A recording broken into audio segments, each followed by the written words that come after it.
Hello guys, welcome to current affairs for UPSC PSC IAS. Guys, अगर आप UPSC civil services की तैयारी कर रहे हैं या किसी भी स्टेट सिविल सर्विसेज एग्जामिनेशन की तैयारी कर रहे हैं तो बिल्कुल सही जगह पर आप आए हैं। यहां पर सभी सोर्सेज से न्यूज को कवर किया जाता है, जैसे कि the Hindu, Indian express, times of India, live minute जैसे जो न्यूज़पेपर्स होते हैं उनकी न्यूज को कवर किया जाता है। पीआईबी की रिपोर्ट्स को डिस्कस करते हैं। राज्यसभा टेलीविजन में जो भी इंपॉर्टेंट डिबेट्स डिस्कशन आती हैं उनको लेक्चर के दौरान कवर किया जाता है। Even EPW, down to earth Yojana जैसी जो मैगजीन्स होती हैं उनके आर्टिकल्स को भी कवर करते हैं। तो आप डेली रेगुलर अगर क्लासेस को अटेंड करेंगे, रिलीजियसली क्लासेस को फॉलो करेंगे तो आपको 100% गारंटी सक्सेस मिलेगी और आपका 100% गारंटी सिलेक्शन होगा। और 100% गारंटी सिलेक्शन का बकायदा प्रूफ दिया जाता है। नीचे डिस्क्रिप्शन पर आपको प्रूफ्स मिल जाएंगे, आप चेक कर सकते हैं कि previous year civil services examination में हमने जो टॉपिक्स कवर कराए थे उन्हीं से रिलेटेड क्वेश्चंस बने हैं। तो फटाफट चैनल को सब्सक्राइब कर लीजिए अगर आपने सब्सक्राइब नहीं किया है तो। इवन हम लोग काफी सारे हाई क्वालिटी जनरल स्टडीज के कोर्सेज भी ऑफर करते हैं। तो आने वाली स्लाइड्स में आपको कोर्सेज की डिटेल्स भी मिल जाएगी और हमारे दूसरे चैनल्स की इंफॉर्मेशन भी आपको प्रोवाइड करा दी जाएगी आने वाली स्लाइड्स में। और गाइस, नीचे डिस्क्रिप्शन पर टेलीग्राम के चैनल की लिंक भी आपको मिल जाएगी, आप उस चैनल को भी ज्वाइन कर सकते हैं। प्लस डिस्कशन ग्रुप भी है जहां पर काफी सारे सिविल सर्विसेज के एस्पिरेंट्स मौजूद हैं जो कि डेली बेसिस पर अपने जो भी डाउट्स वगैरह जो होते हैं उनको डिस्कस करते हैं, तो आप उसको ज्वाइन कर सकते हैं। तो फुल फोकस के साथ स्टार्ट करते हैं करंट अफेयर्स की क्लास को। बट बिफोर दैट ये कुछ कोर्सेज की डिटेल्स और हमारे चैनल्स की डिटेल्स हैं।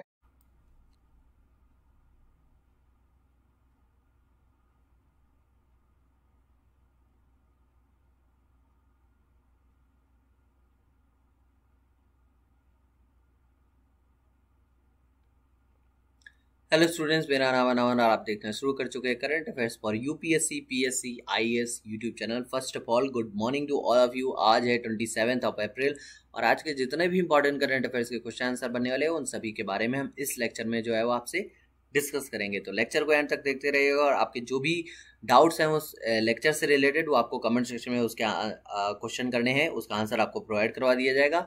और जितने भी क्वेश्चन आंसर मैं आपसे करूँगा उनका आंसर भी आपको कमेंट सेक्शन में करना है। क्लियर है? लेक्चर शुरू करते हैं। शुरू करने से पहले मैं आपको बता दूं कि अगर आपको पीडीएफ का पेड पैकेज ज्वाइन करना है तो आपको 100 रुपीज़ की कॉस्ट में आपको पीडीएफ का पेड पैकेज ज्वाइन मतलब अवेलेबल करवा दिया जाएगा, जिसके अंदर डेली लेक्चर्स की PDF plus notes, weekly compilation plus PDF, monthly magazines और इसके अलावा एक और लेक्चर होता है इस चैनल में, उसकी भी पीडीएफ आपको प्रोवाइड करवा दी जाएगी। ऑफर अवेल करना चाहते हैं तो आपको ऑफर जो है वो भी आपको इस तरह का ऑफर आपको दिख जाएगा, वो भी आप अवेल कर सकते हैं। इसके अलावा एमसीक्यू की पीडीएफ का पेड पैकेज जो है वो 50 रुपीज़ में मिल जाएगा। ज्वाइन कैसे करना है ये आपको सारी steps as it is provide करवा दी गई हैं। अगर आपको कोई डाउट होता है पीडीएफ के पेड पैकेज ज्वाइन करने से रिलेटेड तो 9713282838 के अंदर आपको मैसेज करना है। क्लियर है? चलिए शुरू करें आज का लेक्चर। देखिए भाई, मेरे साथ ही ऐसा क्यों होता है मुझे नहीं पता, लेकिन हाँ ये लेक्चर मेरे को दोबारा रिकॉर्ड करना पड़ रहा है क्योंकि मैं माइक ऑन करना भूल गया था, है ना। चलिए ठीक है, कोई नहीं, मैं फिर से आपको रिकॉर्ड करके दे दूंगा, है ना। चलिए पहला क्वेश्चन क्या, कल का ये होमवर्क है। मैंने आपको दिया हुआ था कि आपका एक्सटर्नल ऑडिटर जो आपका ओपीसीडब्ल्यू के थे वो ओपीसीडब्ल्यू के रूप में किन्हें बनाया गया था ओपीसीडब्ल्यू के लिए, तो ये जीसी मुर्मू थे। और जीसी मुर्मू अभी हाल ही में कैग हैं और controller auditor general of India, है ना। और ऐसे बोबड़े आपके चीफ जस्टिस थे। अभी कौन है? एनवी रमन्ना है और 24 तारीख से बन गए थे। और मनोज सिन्हा आपके लेफ्टिनेंट गवर्नर है जम्मू कश्मीर के और लद्दाख के लेफ्टिनेंट गवर्नर है आर.के. माथुर। क्लियर है? चलें नेक्स्ट क्वेश्चन देख लें चल के। पहला क्वेश्चन निकल के आया है, recently Odisha first case of harlequin ichthyosis reported in west district. तो ये जो फोटो है मैं आपको यहाँ पे नहीं दिखा सकता क्योंकि ये फोटो बहुत ज़्यादा एक तरह से मुझे तो नहीं, और मैं नहीं देख पाया इस फोटो को, मैं नहीं देख सकता था तो मैंने आपको भी नहीं दिखाना चाहा। ठीक है, अगर आप फिर भी इसको देखना चाहते हैं तो इसको सर्च कर लीजिएगा। ये एक बहुत ज़्यादा रेयर डिजीज़ है जो कि ऑल ओवर वर्ल्ड में सिर्फ 250 लोगों को है। ठीक है, अगर आपसे क्वेश्चन पूछता है कि कौन सी ऐसी रेयर डिजीज है जो ऑल ओवर वर्ल्ड में, वैसे इस तरह के क्वेश्चन नहीं पूछेगा लेकिन फिर भी अगर पूछता है तो आप वहाँ पे बता दोगे कि हर्क्लिक्विन इचिथोसिस जो डिजीज नाम की डिजीज है वो जो है वो ऐसी रेयर डिजीज है जो कि ऑल ओवर वर्ल्ड में सिर्फ 250 लोगों को है। अगर छोटा सा आंकड़ा देखें तो 5 लाख लोगों में सिर्फ एक बंदे को, एक व्यक्ति को, एक बच्चे को ये हो सकती है। और हाल ही में एक उड़ीसा के अंदर एक डिस्ट्रिक्ट है, गंजम डिस्ट्रिक्ट बहरामपुर के अंदर, वहाँ पे ये जो है बीमारी एक बच्चे के ऊपर देखी गई है। हाल ही में वो बच्चे ने जन्म लिया था और उस बच्चे के ऊपर ये बीमारी देखी गई। इस बीमारी में होता क्या है, तो इस बीमारी में आपने देखा होगा कि पैरों की एड़ियाँ फट जाती है ना कभी कभी, तो उनसे कैसे खून आता है, पूरी स्किन जो है वो फट जाती है, टाइट टाइट हो जाती है। उसी तरह की स्किन पूरी बॉडी में हो जाती है इस बीमारी के अंदर, ठीक है। तो ये बच्चा जो है, इस बच्चे के ऊपर पूरी स्किन इसकी ऐसी हो गई जैसे आपकी एड़ियाँ फटती हैं, उस तरह की हो गई है। और ये बहुत क्रिटिकल कंडीशन में होती है और ये बहुत रेयर डिजीज होती है, आपको पता होना चाहिए, क्लियर है। अगर आपसे ये किस तरह की बीमारी, आपसे ये पूछेगा तो जेनेटिक बीमारी है ये, माता या पिता में से किसी एक के जो जीन होते हैं उनके उत्सर्जन से ये बीमारी जो है वो होती है, ठीक है। यहाँ पे मैं आपको पहले दिखा देता हूँ कि अगर आपसे पूछता है कि वो जीन कौन सा है, तो वो जीन है आपका ABCA12, ये ABCA12, ये जो जीन है इसके उत्परिवर्तन से के कारण ये बीमारी होती है। और जो त्वचा होती है इसकी सबसे बाहरी परत जो है वो बन जाती है, मतलब जो बाहरी परत आप देख सकते हो, मैंने आपको बताया जैसा कि, ठीक है। तो उस तरह की चीज़ें यहाँ पे हो जाती हैं। डाउन टू अर्थ जो मैगजीन है, न्यूज़पेपर है, उसने इसको कवर किया है। अब इसके बारे में थोड़ा सा देख लेते हैं। अगर आपसे पूछता है कि ये पहली बार कब देखी गई थी, तो पहली बार इंडिया के अंदर इसको देखा गया था 2016 के अंदर, और ये देखा गया था नागपुर के अंदर, महाराष्ट्र में। और अभी क्या हुआ है, तो Orissa reported it's first ever case of a baby born with harlequin ichthyosis, a rare genetic condition at hospital in Behrampur in the state of Ganjam district। ये आपको पता होना चाहिए, क्लियर है। तो ये माँ या पिता किसी के भी जीन के उत्परिवर्तन से हो सकती है, और ABCA12 जो जीन है उसके उत्परिवर्तन से ये बीमारी होती है, क्लियर है, ठीक है। तो ये आपके एग्जाम के पॉइंट ऑफ व्यू से रिलेटेड हो सकता था, तो इसलिए मैंने आपको बता दिया। अगर आप इस बीमारी के बारे में और भी पढ़ना चाहते हैं तो आप गूगल करके पढ़ लीजिएगा, जितना इंपॉर्टेंट था वो मैंने आपको बता दिया, क्लियर है, ठीक है। नेक्स्ट क्वेश्चन चले। देखिए मेरी स्पीड थोड़ी सी लो लग सकती है या थोड़ा सा डाउन लग सकती है, क्योंकि भाई पूरा लेक्चर मैंने अभी आपका रिकॉर्ड करके जस्ट जैसे ही उसको प्ले किया तो देखा भाई उसमें वॉइस ही नहीं थी, माइक ही ऑन नहीं था। चलिए, नो प्रॉब्लम। नेक्स्ट क्वेश्चन पूछ रहा है, which country has recently announce the countries new finance plan at the leader summit on climate. तो इसके ऊपर मैं पहले आपको एक नॉर्मल सी स्टोरी सुनाने की कोशिश करूंगा, ठीक है, क्योंकि उतना सारा जो है वो मैं लिख के नहीं ला पाया हूँ। हाँ, मैंने कुछ स्लाइड्स प्रिपेयर करी तो वो आप देख लेंगे, आप समझ जाएंगे, क्लियर है। तो इसका राइट आंसर हो जाएगा USA, क्योंकि आपको पता होगा कि अर्थ डे वाले दिन हाल ही में 40 लोग कंट्रीज के जो लीडर्स थे उनको जो है वो होस्ट किया था USA ने। और USA के कौन थे, प्रेसिडेंट जो बाइडेन, उन्होंने होस्ट किया था और इन्होंने क्लाइमेट के ऊपर बात कही थी। अब मैं आपको थोड़ा सा बता देता हूँ कि ये स्टोरी क्या है बैक पे, है ना। तो मैं आपको बता दूं कि जब भारत और अन्य कुछ कंट्रीज जो है वो एक तरह से फ्री हुई थी, आज़ाद हुई थी, तब वो कुछ टाइम के लिए डेवलप करना स्टार्ट करी थी, है ना। तो उस टाइम पे क्या था कि जैसे USA हो गया और भी कई कंट्रीज हो गई, वो डेवलप्ड हो चुकी थी उस टाइम तक, है ना, उतना डेवलप्ड हो चुकी है। और भारत और कुछ बेसिक कंट्रीज थी। बेसिक अगर आपसे क्वेश्चन पूछेगा बेसिक कंट्रीज उस टाइम किसको कहा गया था, तो 4 कंट्रीज थी जो बेसिक के अंदर आती थी।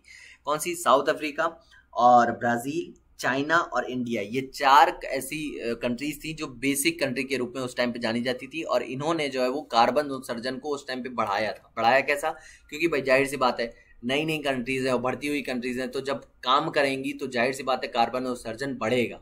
और ये कंट्रीज जो डेवलप्ड कंट्रीज थी, जैसे आपकी ऑस्ट्रेलिया हो गई, USA हो गई, ये लोग चाहते थे कि ये लोग मतलब जो कंट्रीज हैं वो कार्बन उत्सर्जन कम करें, नेचर को जो है वो बचाएं। लेकिन जो डेवलपिंग कंट्रीज थी जैसे इंडिया वगैरह हो गई, ये जो है वो उस टाइम पे ये सब चीज़ें नहीं करना चाहते थे। क्यों, और आज भी नहीं करना चाहते, क्योंकि अभी हाल ही में इस समिट के अंदर ये सारी चीज़ें जब बोली गई तो इंडिया ने भी बताया कि ये अभी रिन्यूएबल एनर्जी के ऊपर काम कर सकता है, लेकिन कार्बन उत्सर्जन को कम करने में अभी इसे बहुत टाइम लगेगा, ठीक है।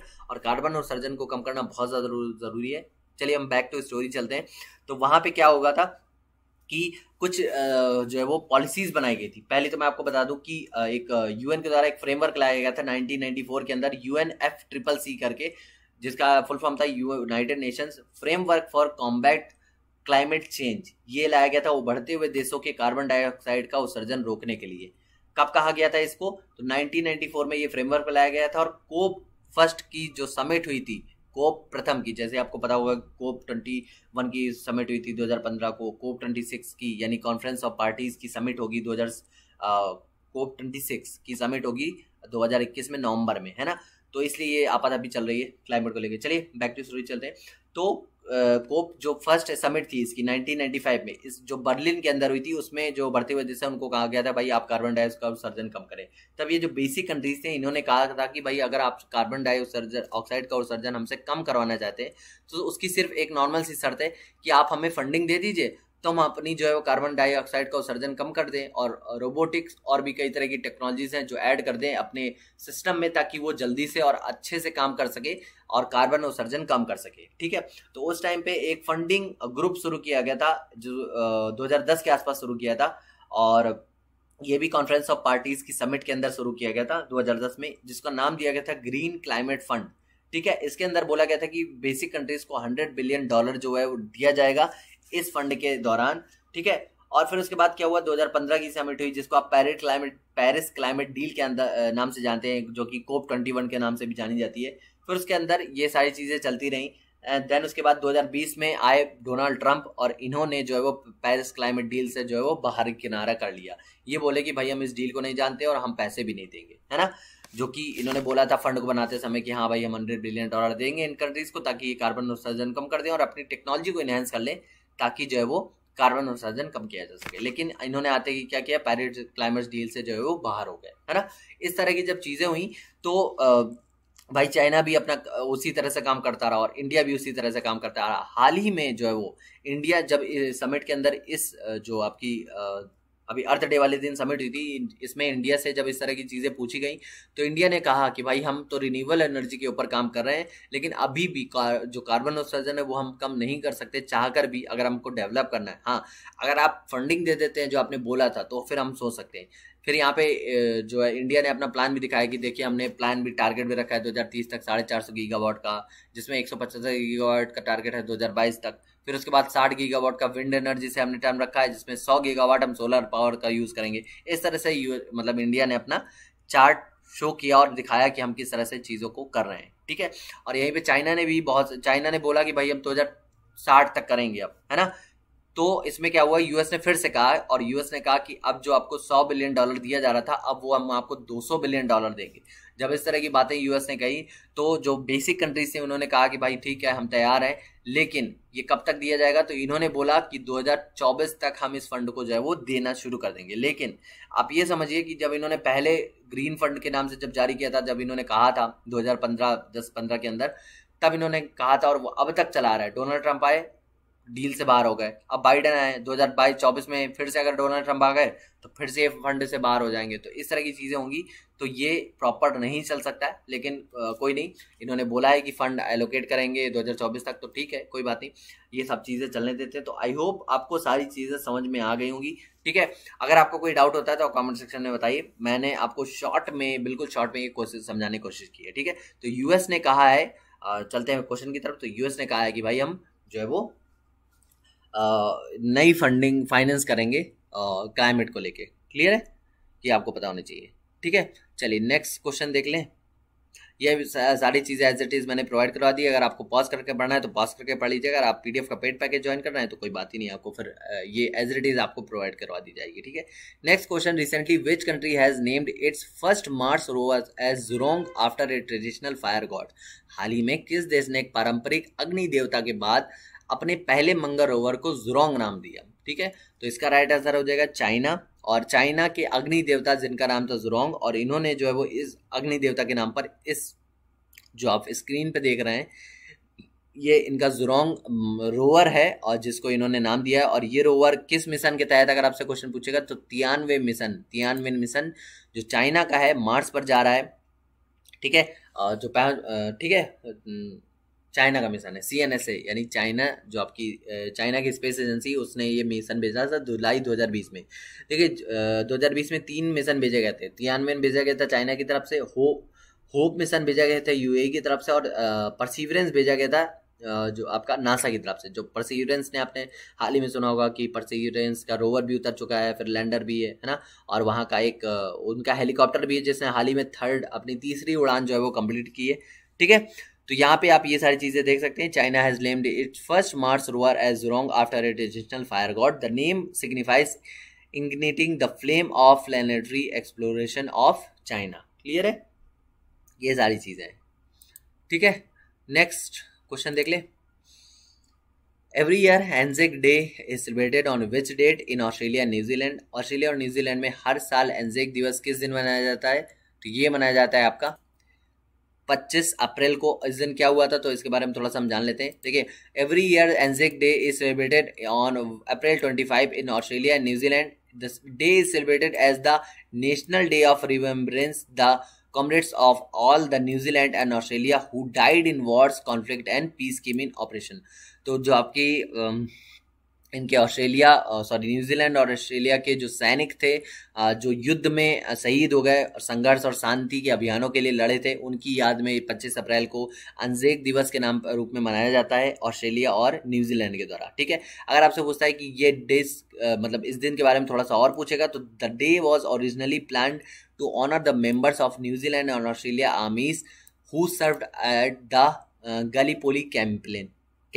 ठीक है, तो गैलीपोली कैंपेन के अंदर ये लोग जो शहीद हुए थे इनको सम्मानित करने के लिए ये जो दिन मनाया जाता है। गैलीपोली कैंपेन क्या है तो it was the first military campaign of the first world war. जो फर्स्ट वर्ल्ड वॉर प्रथम विश्व युद्ध के अंदर ये पहला सैन्य अभियान था। It took place in Gallipoli peninsula between 1915 and 1916. It is often considered as the beginning of Australian and New Zealand national consequence। तो इसे अक्सर ऑस्ट्रेलिया और न्यूजीलैंड की राष्ट्रीय चेतना की शुरुआत के रूप में मनाया जाता है। 1915 और 1916 के अंदर ये अभियान जो है वो शुरू हुआ था। यहाँ पे आप देख सकते हैं, क्लियर है। ठीक है, रिमेम्बरेंस डे है, एक तरह से यादगार दिन है जो मनाया जाता है। ठीक, नेक्स्ट क्वेश्चन देख लेते हैं। Next question, recently which country have make action to save Maui dolphins. आपको मैंने हाल ही में इरावदी डॉल्फिन्स के बारे में पढ़ाया था। आपको कमेंट सेक्शन में जल्दी से बताना है वो किस राज्य से संबंधित है, भारतीय राज्य से संबंधित है, कहाँ से संबंधित है, ये आपको जल्दी से बताना है। ठीक है, हाल ही में किस देश ने माउ डॉल्फिन को बचाने के लिए कार्रवाई की? New Zealand, Australia, France, Israel. तो इसका राइट आंसर क्या हो जाएगा? न्यूजीलैंड ने की। क्यों?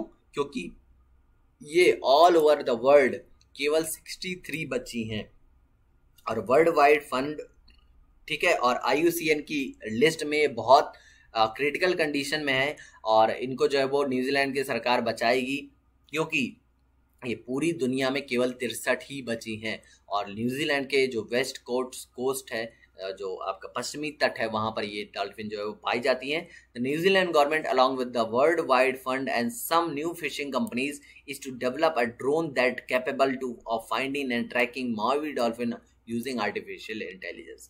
तो आर्टिफिशियल इंटेलिजेंस के द्वारा जो वर्ल्ड वाइड फंड है वो और कुछ मछली पकड़ने वाली कंपनियां और न्यूजीलैंड की सरकार मिलकर एक ड्रोन तकनीक विकसित करेगी, आर्टिफिशियल इंटेलिजेंस का यूज करेगी इन डॉल्फिन को खोजने में और उनको ट्रैक करने में, ताकि उनका जो है वो सेफ्टी की जाए। क्लियर है, ये आपको याद रखना है। ठीक है, नेक्स्ट देख लें क्वेश्चन। चलिए, रिसेंटली हु हैज बीन, ये मोस्ट इंपॉर्टेंट क्वेश्चन है आज का और ये अधिकतर एग्जाम्स में पूछा जाता है। तो आप किसी भी एग्जाम की प्रिपरेशन कर रहे हो तो ये क्वेश्चन जरूर भाई आपको बड़े ध्यान से सुनना है। ठीक है, चलिए, recently who has been the first Asian women to win the best director at the Academy Awards. Academy Awards, Oscar award एक ही है, इनको एकेडमी अवार्ड्स के नाम से भी जाना जाता है। ठीक है, तो यहाँ पे पूछा है कि हाल ही में अकादमी पुरस्कारों में सर्वश्रेष्ठ निर्देशक जीतने वाली पहली एशियाई महिला कौन है? तो ये चोले ज्याओ, ये आपका ऑप्शन नंबर ए सही हो जाएगा। ये हैं जो पहली एशियाई महिला बनी है निर्देशक। क्लियर है, अब इसके अंदर थोड़ा सा जान लेते हैं। तो Chinese born film maker called Chloe Zhao, इसका नाम क्लो ज़ाओ है, has become the first Asian women to win the best director at the Academy awards. She won the best award for the film of Nomadland.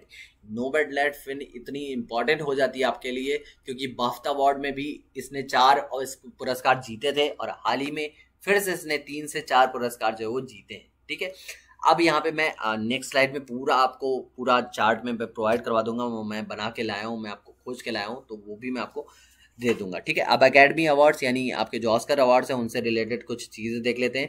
ठीक है, अगर आपसे पूछता है कि ये पहली बार इसकी जो ट्रॉफी किसके द्वारा डिज़ाइन की गई थी, तो ये डिज़ाइन की गई थी आपकी एक सेकेंड, इसको मैं क्लियर कर दूं फिर इसके बाद मैं आपको बताता हूँ।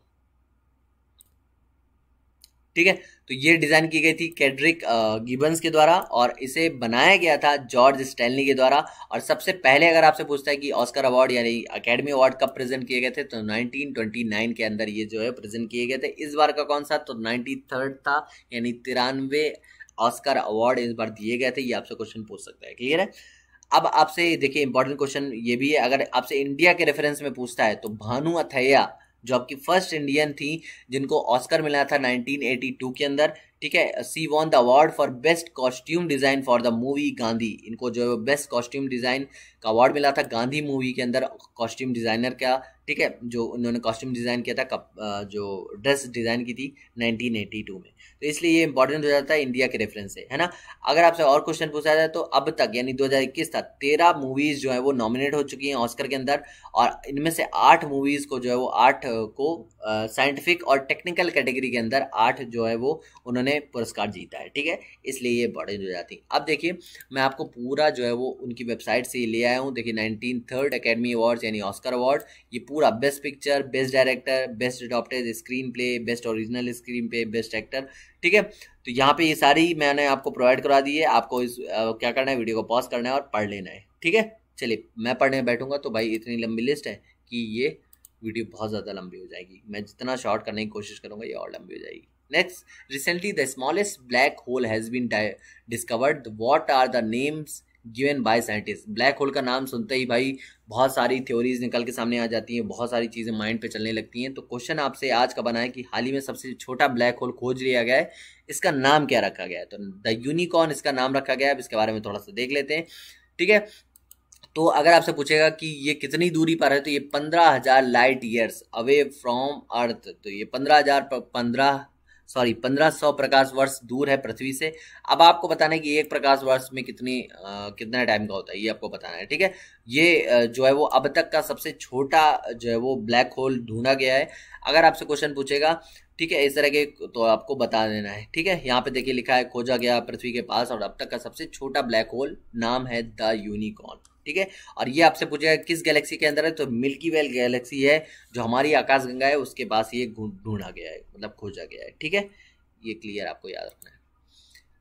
अब चलते हैं नेक्स्ट क्वेश्चन की तरफ। Recently world immunisation awareness week 2021 has been started by which of the following. हाल ही में विश्व टीकाकरण जागरूकता सप्ताह 2021 निम्नलिखित में से किसके द्वारा शुरू किया गया, तो WHO यानी वर्ल्ड हेल्थ ऑर्गेनाइजेशन के द्वारा शुरू किया गया था। और इसकी थीम क्या थी, तो वैक्सीन्स ब्रिंग अस क्लोजर, ये है इस बार की थीम, ये आपको याद रखनी है। और ये जो वीक है ये 24 अप्रैल से 30 अप्रैल के अंदर जो है वो मनाया जाएगा, मतलब हाल ही अभी ये चल रहा है टीका दिवस, विश्व टीकाकरण दिवस, ये 2021 का अभी चल रहा है, मतलब 24 अप्रैल से 30 अप्रैल के अंदर हुआ है, ठीक है। आपसे क्वेश्चन पूछता है कि पहली बार टीका दिवस कब मनाया गया था, तो 1796 के अंदर इंग्लैंड में एडवर्ड जेनर जो पहली बार जिन्होंने टीके की खोज की थी, उन्होंने 1796 के अंदर पहला टीकाकरण किया था। ये एक मिल्क मेड था जिसको चेचक का एक रोग था, चेचक टाइप का, उसके अंदर जो है वो टीका लगाया गया था। किसने लगाया था, तो एडवर्ड जेनर के द्वारा विकसित किया गया टीका लगाया गया था। तो ये चीज आपको याद रखनी है, एडवर्ड जेनर भी याद रखें और इस बार का टीका दिवस भी याद रखना है, ठीक है, और थीम भी याद रखनी है ना। Next question, recently which of the following Indian boxer has won a bronze medal in the governors cup in Russia. हाल ही में निम्नलिखित में से किस भारतीय मुक्केबाज ने रूस में गवर्नर कप में कांस्य पदक जीता, तो इसका राइट आंसर हो जाएगा option number C, Amit Panghal. और ये इंपॉर्टेंट इसलिए भी हो जाते हैं क्योंकि इन्होंने बहुत सारे और भी अन्य कप जो है वो जीते हैं, अन्य ब्रॉन्ज मेडल्स जो है वो जीते हैं, ग्रैब किए हैं। Online Olympic bound Indian boxer Amit Panghal 52 kilogram की कैटेगरी के अंदर ब्रॉन्ज मेडल इन्होंने जीता है गवर्नर्स कप का, ये आपको याद रखना है। द हिंदू, स्ट्रॉलिन और ओलंपिक चैनल, इस तरह के न्यूज़ पेपर्स ने इनको कवर किया है। मिलते हैं कल के लेक्चर में, इससे पहले कुछ और भी न्यूज़ है भाई, ऐसे कहाँ जा रहे हैं आप लोग। चलिए, तो आज का ये लेक्चर यहीं पे एंड होता है। ये रहा आपका होमवर्क। आपसे क्वेश्चन पूछा है निम्नलिखित में से किसने हाल ही में द्वितीय विश्व महासागर मूल्यांकन की रिपोर्ट जारी की। आपको कमेंट सेक्शन में आंसर बताना है। आज की इंपॉर्टेंट बुक्स में देख लेते हैं नेम्स ऑफ द वुमेन, ये इंपॉर्टेंट बुक है और इसके राइटर कौन है, जीत थयल, ये इसके राइटर हो जाएंगे, ठीक है। ये इन्होंने इस बुक को लिखा है। तो ये आपके आज के लेक्चर के इंपॉर्टेंट क्वेश्चन आंसर हो गए। देखिए आपको फीडबैक देना है, 27 तारीख है, 3 से 4 दिन आपके पास बचे हैं। आज 27 तारीख है, आई थिंक अप्रैल चल रहा है ना, ठीक है। 30 दिन का महीना है, आज 27 तारीख है, 3 दिन बचे हैं। अगर इसको लेक्चर को प्रॉपर ग्रोथ नहीं मिली तो इस लेक्चर को बंद कर दिया जाएगा, ये आपको याद रखना चाहिए। और क्योंकि भाई डे बाय डे ये जो है वो लेक्चर की जो ग्रोथ है वो गिरती चली जा रही, व्यूज़ आप दे नहीं रहे हो, लाइक्स करते नहीं हो, शेयर करते नहीं हो, ठीक है। तो मजबूरी में हमें ये लेक्चर जो है वो बंद करना पड़ेगा, तो आप भाई देख लो, है ना। वीडियो का पेड पैकेज परचेज करना है तो आपको पता है क्या करना है, कैसे ज्वाइन करना है। 9713282838 के अंदर आपको मैसेज करना है। अगर कोई डाउट होता है आपको, सारी चीज़ें एज इट इज प्रोवाइड करा दी है। लेक्चर का फीडबैक देना मत भूलिएगा, और आपको कोई भी जो आपके क्वेश्चन आंसर पूछे गए उनका आंसर आपको कमेंट सेक्शन में करना है। अगर आप तैयारी में नए हैं तो इन कोर्सेज को ज्वाइन कर सकते हैं। यूपीएससी की टेस्ट सीरीज चल रही है, उसको भी ज्वाइन कर सकते हैं। सीसेट के कोर्स अवेलेबल है, हिस्ट्री के कोर्स अवेलेबल है, जिनकी डेमो क्लासेस चैनल पे अवेलेबल हैं, आप जाके उनको देख सकते हैं। देन उसके बाद आपको कोर्स परचेज करना है। ऑप्शनल आपका कोर्स है सोशियोलॉजी, तो आप इस कोर्सेज को जो है वो परचेज कर सकते हैं। अपना और अपनों का ख्याल रखिएगा। मिलते हैं आपसे नेक्स्ट लेक्चर में, तब तक के लिए thank you so much, have a nice day.